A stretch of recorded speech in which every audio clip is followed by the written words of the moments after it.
Hello everyone, my name is Ravish and I talk philosophy. And in this video, I'm going to talk about my most favorite philosopher, Friedrich Nietzsche. And you should know that he is one of the greatest philosophers ever walked on earth, in my opinion. And I've been reading him since I was, like 20, 21 years of age. And, uh, and to be honest, he has been criticized a lot by many authors, by many modern thinkers, by many different people. But in this video, I'm not going to talk about what other people think about Nietzsche, or what all the criticism talks about Nietzsche or talks about his beliefs or his ideas. Rather, I will be interpreting my own opinions, my own thoughts, that I came upon while reading Nietzsche line by line. So in this video, I'm going to talk about this particular book, which I have with me. It's called Ecce Homo, and this is known to be his autobiographical book. It's more like a semi-autobiography, but it's not the typical ones that we see. In autobiography, we basically look for actual dates, actual time, actual background, historical background. But in this particular book, Nietzsche doesn't talk about all these all these historical backgrounds and all. He doesn't care about that. And what he does here in this book is that he talks about how he became who he is, or sorry, how he became who he was. And in he wrote about the process of becoming, who he became. And this is what it is. This is what it is you will find in this particular book. And yeah, so let's talk about what is Ecce Homo. So most of you must be thinking, like, what is Ecce Homo? Why did he choose that particular word, term, Ecce Homo? So if you will look in the dictionary, and you will find that Ecce Homo is basically it's a Jesus Christ. It's a biblical connotation. Look, sorry, it's a biblical meaning. So in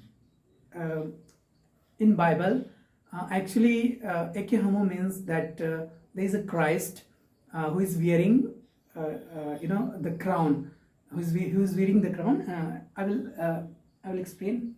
So according to dictionary, it says a painting of Christ wearing the crown of throne. And we saw in Christianity, if you read the New Testament, then you will find that at the time of the Christ crucifixion, Jesus Christ was wearing the crown of thrones, on his head. And this is what this is where Nietzsche came up with this idea. And as you all know, and if you're watching this video, then you must be aware of Friedrich Nietzsche a little, because he is the greatest critic of Christianity. So I would say that he wasn't just a greatest critic of Christianity; he was the greatest critic of culture itself. And he's a philosopher of culture. He talks about culture a lot. He talks about morality a lot. He talks about human evolution, good and bad.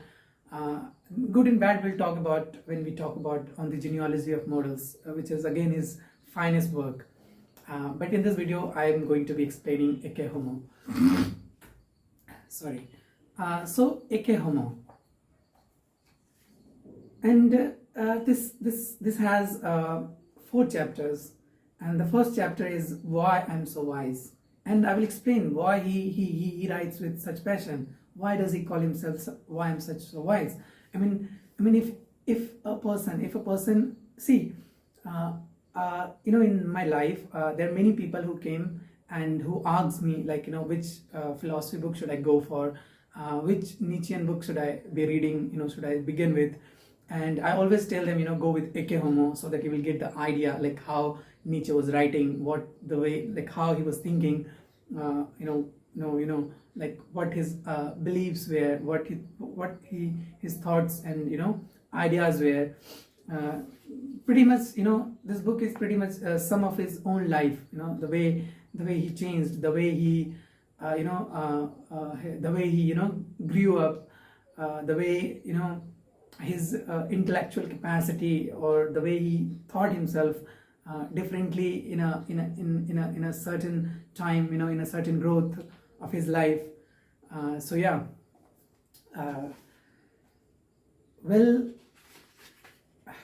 so this is the introduction part, which Nietzsche himself wrote, and he writes, "And so I tell myself my life." What does it mean? How would you understand this particular, statement? And so I tell myself my life. You see, this is an autobiography, but it's not a typical autobiography that we see in most autobiography books, that we most find in most autobiography books. He says, he's talking about his own life. He says, "I tell myself my life." So he's telling his own life to himself. He's not telling his life to everybody, that everybody should be knowing, like on what particular date he was born in, or in what particular historical background his life belongs to, or the way he lived, or like any particular or real data. He doesn't say it. He doesn't care to say it. So that's why I'm telling you again and again that it's he talking about himself, talking about his own ideas, talking about his own development. His most famous, I think you all know, that he talks about will to power. And what is will to power? And we'll talk about that when we talk about that particular book, Will to Power. So it's again a great book. So yeah, in this video, let's begin. So I'm going to escape all the historical data, that when he was born and how he was born, which place he was born, or whatever. I will just simply begin with, as you should know, that Nietzsche's father was a Lutheran minister, so he was a high priest of Protestant church. So and he became Antichrist, and he himself called himself that I am an Antichrist. And if you look in the dictionary, what is the meaning of Antichrist, you will know that it's simply someone who doesn't believe in God, someone who doesn't believe in Christianity. But that is not the case here. Nietzsche doesn't say that I'm just simply someone who doesn't like Christianity. He says that I'm everything against what has already been believed in. He's a greatest critic of culture. He says all the culture of Western civilization, because you see the entire Western civilization is based upon the thought and the morality of Bible, and that's what he finds problematic, and that's what he came up his new ideas. And I will talk about the introduction part a little bit, and I will read certain passages so that you will get the idea, and I will try to make you understand what those certain paragraph says, or what those certain line says. So it's very interesting. He wrote, he announced himself with utmost modesty. He says that there cometh one mightier than I after me. Mightier than I after me. So he's talking about when he writes, you see a lot of passion in him. Every time he writes, you will feel the passion. So he's talking about, okay, I'm going to talk about this certain topic, and then the next topic will be even better than this one, and the next will be even better than this one. So this is called the evolution process of his mind. So you see, you will find it, you will read it when you read Nietzsche, and I will urge you to go and read Nietzsche and try to understand Nietzsche, because I'm not sure, like, if you don't want to read Nietzsche, if you're missing out him, then you're making a big mistake. If you're a student of philosophy, or if you want to be in philosophy, if you want to know the culture of philosophy or the history of philosophy. So yeah. So okay, there's one more thing that I would like to mention, and this is again it's a hardcore, it's a main theme of Friedrich Nietzsche, and he says that do not make an ideals, never. So nowadays you see most of the people, they have made, literally almost every one of us have some ideal. We idealize somebody, like for instance Christianity idealized God, Jesus Christ. Hindu idealized their several gods. Even in modern time, we idealize certain actor, certain actress, some philosopher, and he says that you don't have to idealize, and this particular this idealization is not good. And he writes, and this is a passage from Thus Spoke Zarathustra, and again we'll talk about that particular book, which he calls that it's my masterpiece. Yeah. So he writes that, now I bid you lose me and find yourselves. And he's talking about his disciples. He's talking with his disciples, and he says, the beginning of that book, in Thus Spoke Zarathustra, you see, he comes from this particular character Zarathustra, which is Nietzsche himself, and he comes from the mountain, and he says that I have gathered a lot of honey, and now I'm sharing with you all. And he says that now take my honey. This is basically a metaphor of brain or knowledge.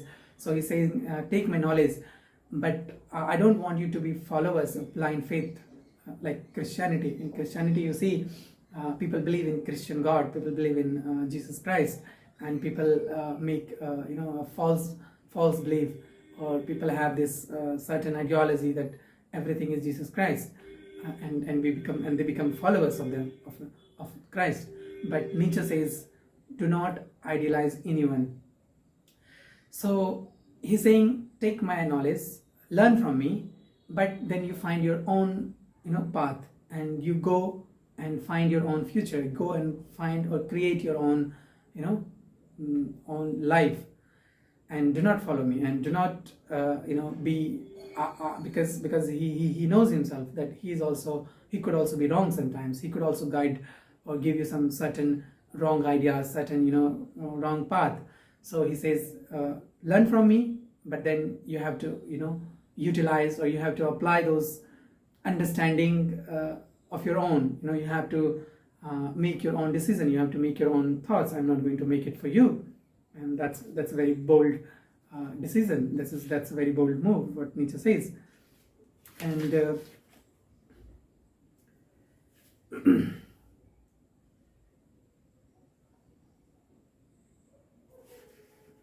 yeah, and okay, I will only be reading certain paragraphs or certain lines which I find interesting to share with you, or to get the grasp of this, to get the grasp of this particular book, or the way you should be approaching Nietzsche.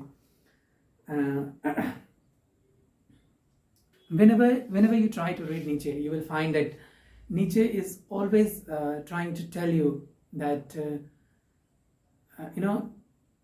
that I'm very difficult to be understood. I'm very, very difficult to be understood. And there is a point, and I will read that passage and I will explain you what he might be thinking. See, I'm not sure what he was thinking, but I have some certain ideas since I've been reading Nietzsche a lot, and since I've read his book line by line, I try to underline and try to grasp what he was thinking. Because honestly, I'm not trying to be modest, but I think my views and Nietzsche's views was quite similar when I think about it.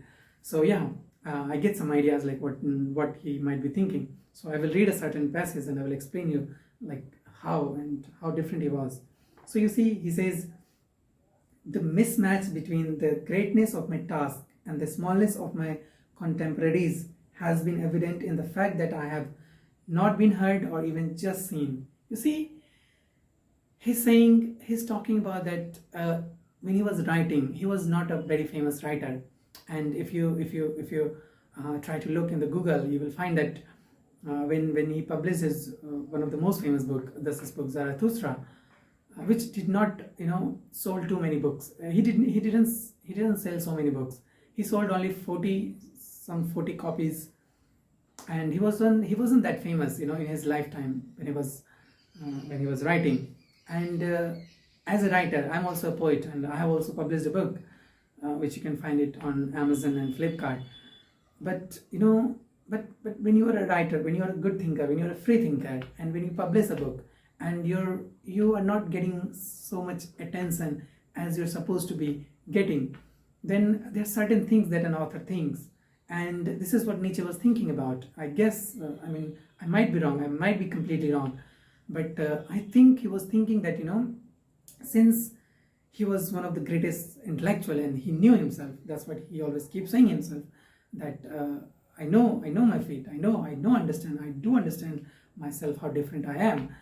And when he did not sell too many books, and when he did not find any critiques of him at that time, then he was thinking that perhaps, there's a greatness in me, there's a greatness in my writing, and none of the contemporaries have achieved that greatness to criticize me.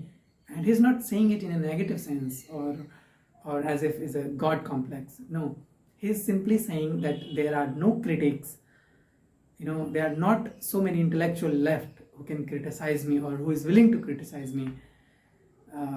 And there's another aspects of it, there's another understanding of it. One could say, or you can say that he might be trying to tell the world, or the German people, that read my book. And he was trying to force themselves, he was trying to force other intellectuals to he was trying to tell them that go and read my book and criticize me. I want to be criticized, I want to be heard, I want to know, like, what you think about my book, what you think, what I have written, and what your ideas are, what are the contradictions that you can make out of it. And he was trying to impose these things to the intellectuals. And he was trying, because you see, as I understand, that when you write something, and if you don't find a critics for that particular work, then your work is not evaluated as it should be. Like for instance, Shakespeare is one of the greatest thinker, he is one of the greatest playwright. But think about it, if nobody would criticize, or if nobody would write any criticism on Shakespeare, then perhaps he would not be such a greatest playwright today. Because this is how you get ideas, this is how different understanding of a certain point, or of a certain topic you get.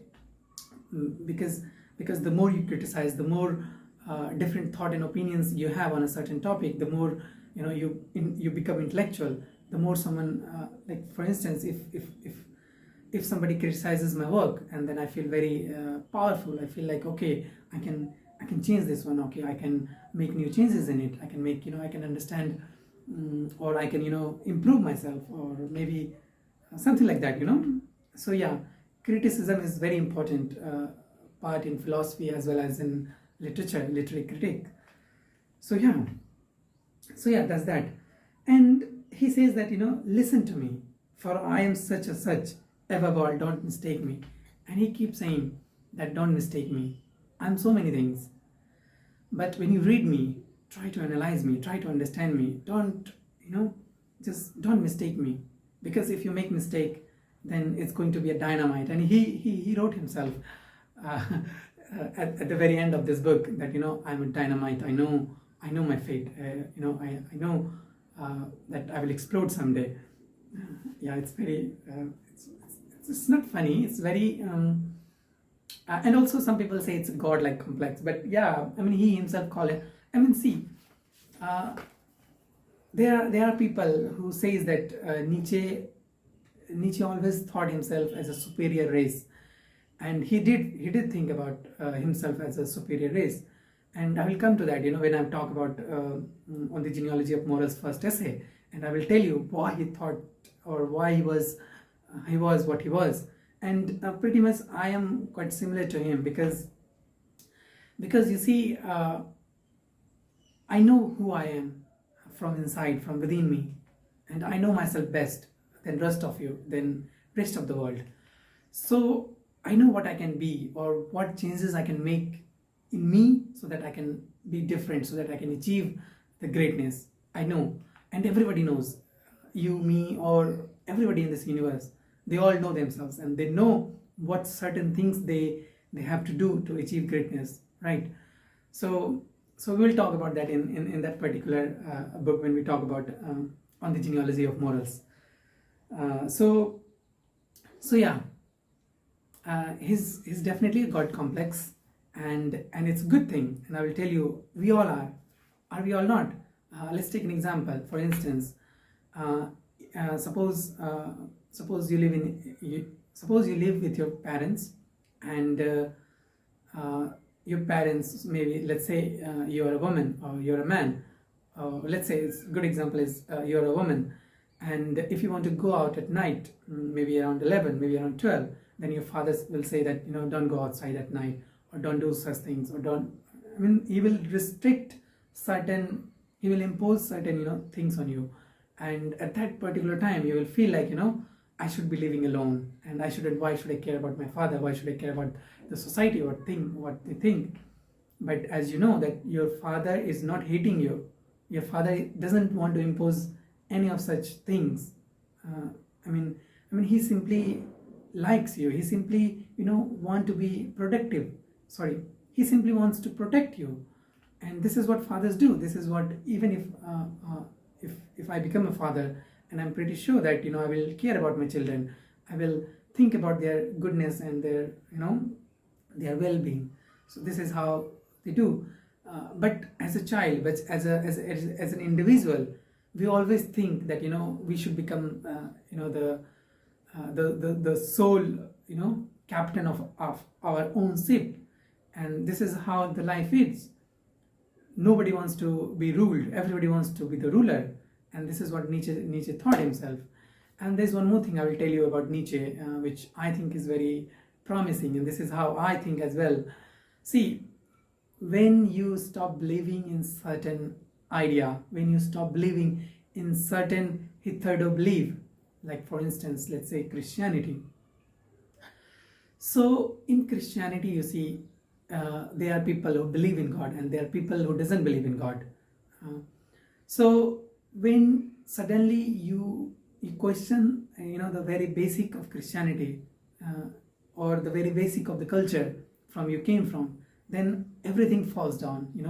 Everything falls into pieces. Let's say, if your base, if you build a house and your base is not that strong, then of course your house will collapse. And this is what happened with Nietzsche, because his father was Lutheran minister, and everything around him was Christianity and Christianity. Everyone believed in Christianity. But one day Nietzsche says, no, there is no God, and I do not believe in Christianity, I don't believe in God. Then the certain ideas, what influenced his entire career, what influenced his entire life, fall down. It fell down, it broke into pieces. And at that particular time, he has to, come up. He has to make a new belief system of himself. So at that particular time, you have to, believe yourself that you are the master of your own ship, and this is what he believed in. And I think this is how we all, operate in this particular universe, in this particular society. So yeah, we all are the master of our own ship, and if we believe that we can do certain things, we can achieve something by not believing in all the belief system that we have around us, then of course a person can be very positive. And there's one more thing I would like to say, that many people think Nietzsche as a pessimist, or as a nihilist thinker, nihilist or nihilism, whatever you call. But I think he was not, and I will tell you why. Because see, I'm a very positive person, and everything positive in me came from Nietzsche, by reading Nietzsche.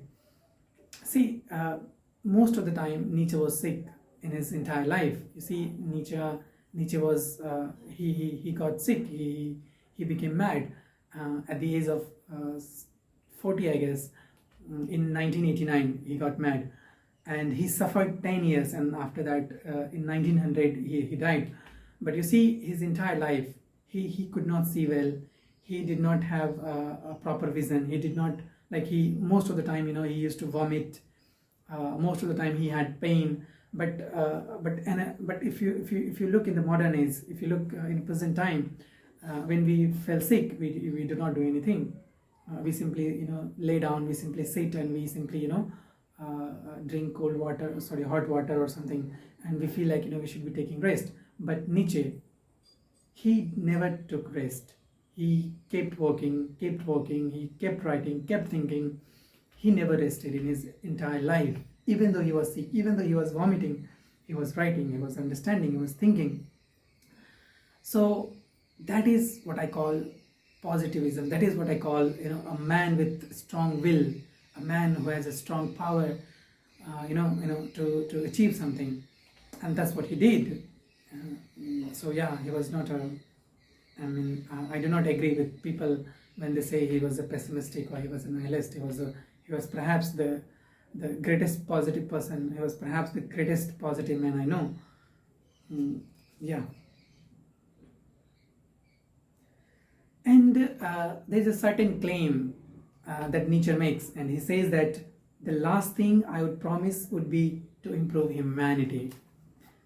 And that's a very big thing to say, because as a philosopher, you see many philosophers, many people who came into philosophy, many people who wrote philosophy, they wanted to change. They wanted to change the entire society. Let's take an example. Let's say Plato. When Plato came into writing, when he became philosopher, when he was writing philosophy, he believed in a moral principle. He believed in in a good world. He believed in a utopian society. So he has a certain principle. He has a certain thought. He has a certain way of influencing people. But Nietzsche says that do not make mistake. I'm not here to change the society. I'm just here to show you how fragile, how fragile this entire, system or belief we have, in this universe. Especially, it talks about Western civilization, especially in Germany. So yeah, he says the real world that we see, that which is apparent to us, it's a fake. And it's based upon negative value. It's based upon value that has no significance, that has corrupted the human soul. So yeah.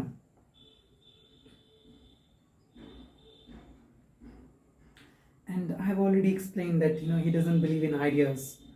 So he says he doesn't say that you shouldn't be believing in ideas. He says that, but he's saying that what he does, he doesn't refute it. He simply put gloves on him. See the way he writes. It's very fast. It's very unique. He says that I put my gloves on. When I come in contact, like whenever I come in contact with someone who is an ideal, or who thinks they can idealize somebody. So yeah.